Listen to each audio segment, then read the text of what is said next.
The Prime Minister and Premier of Alberta are heading into the long weekend in good spirits. The two leaders announced a major energy deal today on carbon pricing. Today's agreement paves the way for a new pipeline from the oil sands to the BC coast.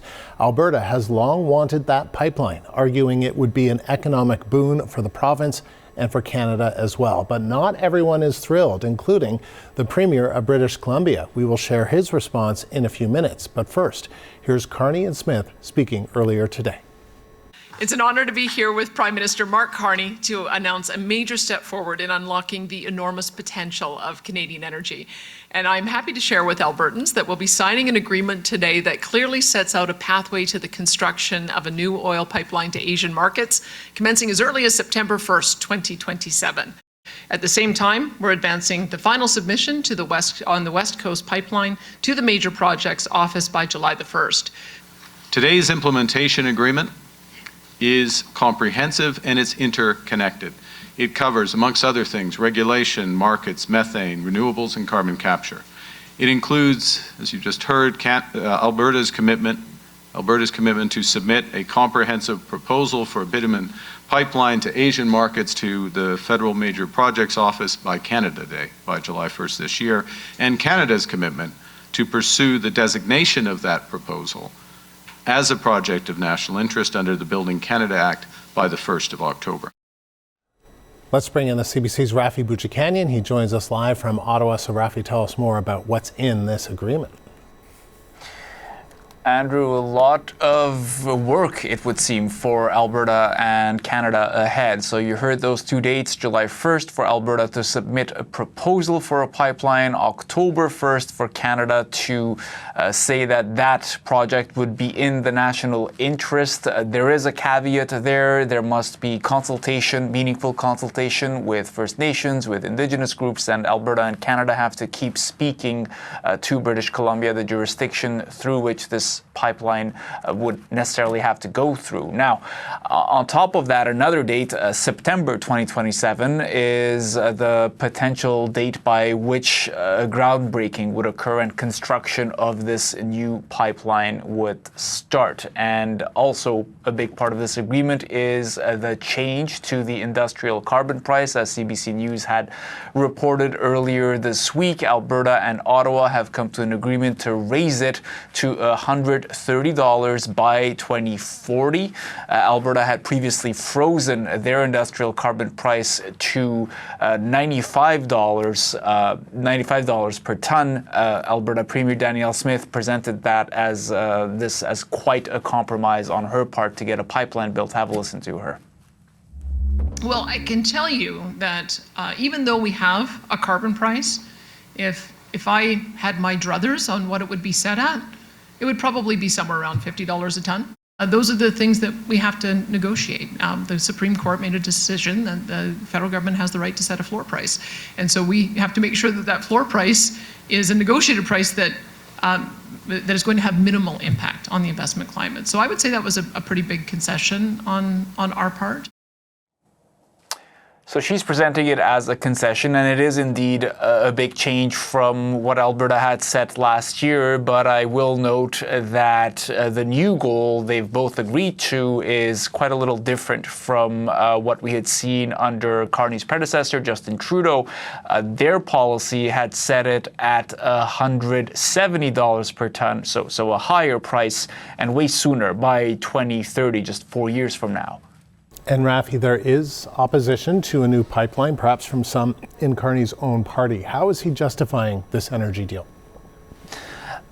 So we know that the Climate Caucus, environmentally minded MPs within the Liberal caucus, are supposed to be meeting this afternoon to talk all this over because there are some lingering questions about how Canada can meet its emissions reductions targets. The country's supposed to go net zero by 2050.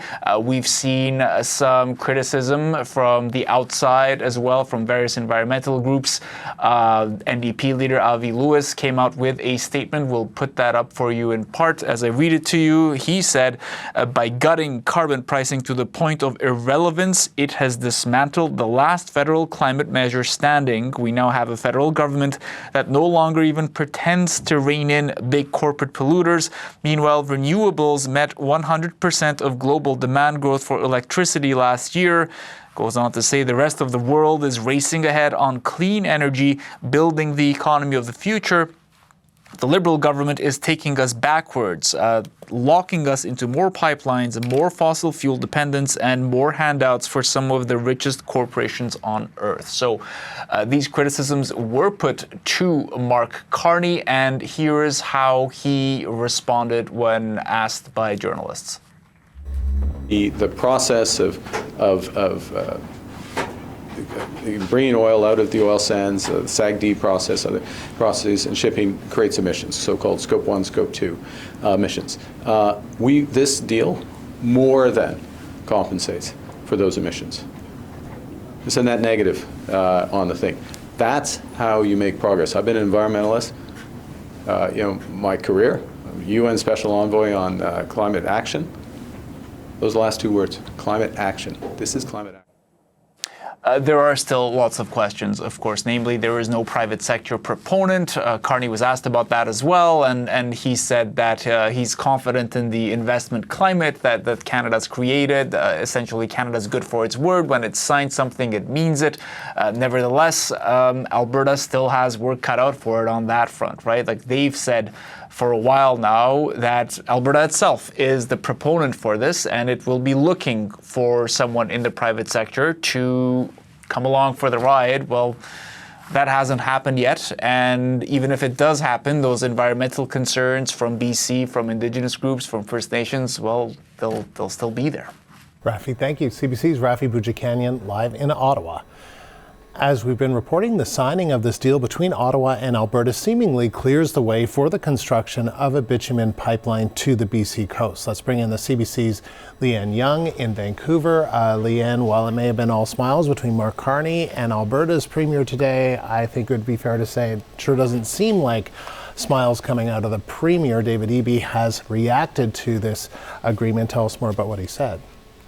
Yeah, Andrew, he only sent a statement, but I think even through the statement, you can tell that he's not exactly smiling in this. So I'm going to read part of the statement to you, and I think we've got it. We're going to throw that right up on the screen for you. It says, in part, as a country, it's time to stop rewarding bad behavior. It cannot be the case that the projects that get prioritized in Canada are those where a premier threatens to leave the country.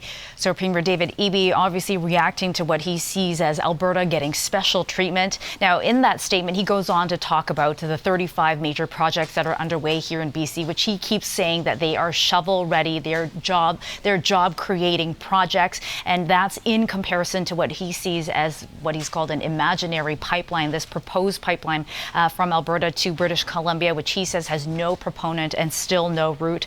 Now, he ends the statement by saying, Canada is our strength. We love this country. So very, very interesting. Gives you a little bit of insight into what he sees what he thinks may be driving the Prime Minister's decision making here.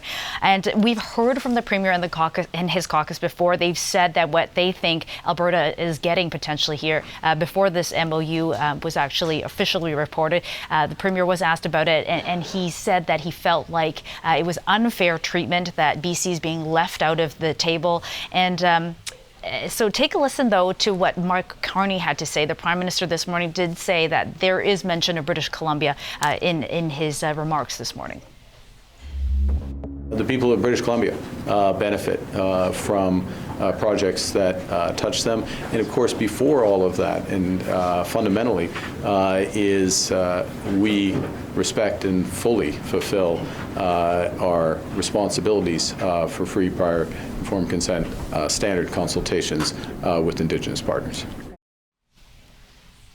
So, of course, we don't know yet what the details of all of that is going to look like. We did hear that the Prime Minister said he's going to be coming to British Columbia next week to be talking to Premier David Eby. And, you know, from the couple of days we've been following David Eby as it led up to this MOU announcement this morning, we heard that it seemed like he really only heard the details of British Columbia's share of things from the Prime Minister just yesterday. So we'll see how this all kind of unfolds. Yeah, it'll be interesting to see that, Leanna, because we've heard from David Eby saying, look, there are lots of projects in British Columbia that are ready to go. They have private proponents. You know, I don't know what it's going to take.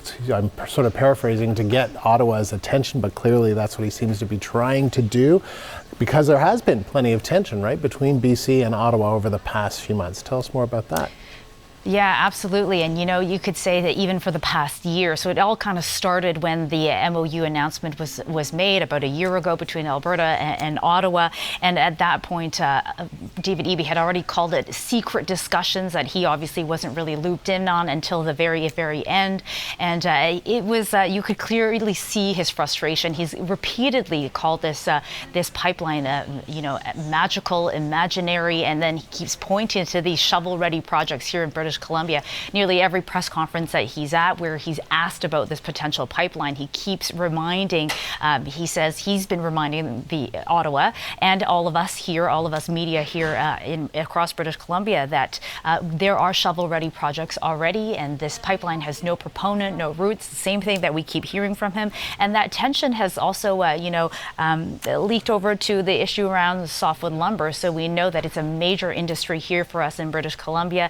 And he says that the deal that recently, you know, in Ottawa, Quebec got over steel, aluminum, that $1.5 billion deal for tariff relief, that has not transpired into something similar for the softwood lumber industry, which has been decimated by tariffs here in British Columbia. So, you know, lots of ongoing tension. The Premier says, you know, what is it going to take for me to be able to get this attention that, you know, what he sees clearly Alberta getting, and he feels like we're not getting the same thing here. So maybe he's going to get a slice of that attention in a couple of days and next week when the Prime Minister is here in British Columbia to have some of those conversations. And, you know, we'll certainly be following all of that. We sure will. Leanne, thank you. The CBC's Leanne Young, live in Vancouver.